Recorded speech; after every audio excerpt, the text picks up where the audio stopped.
Clear thinking should lead to clear writing and focused opinions. If your thinking is muddled, your report and your testimony will probably sound that way.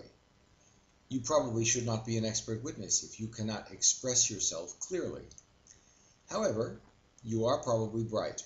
You probably do think clearly in your discipline, but you may not have practiced writing or testifying in a similarly clear way. Your instructors in school probably taught you how to outline reports or presentations. You should approach an expert report in the same way. In the work that leads up to your expert report, you should have amassed a body of information that leads to your opinions.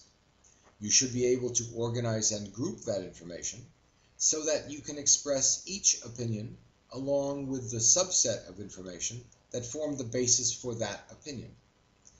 You should be able to say, for example, I used and observed this fact or these facts. I read this information. I researched this additional information. I ran these tests. I learned this from so-and-so. I relied on my own experience, education, and knowledge in the industry, along with my findings in the case, to lead to the opinions that I am expressing in this report. Organization suggests clear thinking. Qualifications simply make it obvious that you can be the expert witness. Experts sometimes make the mistake of not realizing that others must understand them and their expert report. You should not use technical jargon in front of a group of jurors, a judge, or a group of lawyers who typically do not understand the technical elements of your specialty. You are not talking to technical peers when you offer up expert testimony.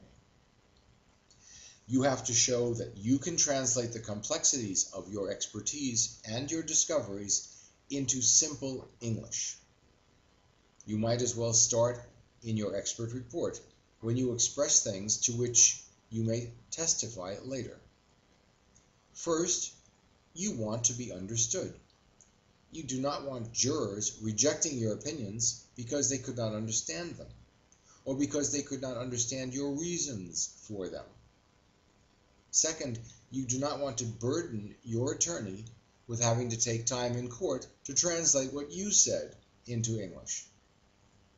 Third, if you do it right, you will simply be more believable, more credible, and simply more likable, beyond being a respected expert. Let's not forget that we do sometimes forget things.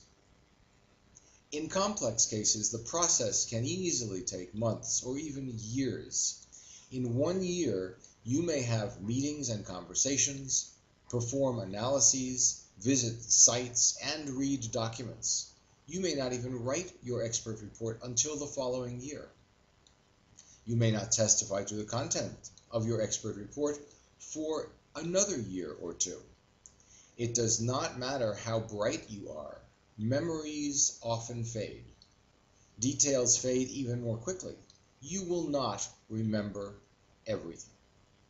If details from your research are important to your opinion, then you should include them in your expert report. This could include things you did, places you went, people you spoke with, and observations you made. You should detail them all in such a way that they are factually valid and easily reread by anyone. A simple reading or rereading of your own report will refresh your own memory before future meetings and testimony.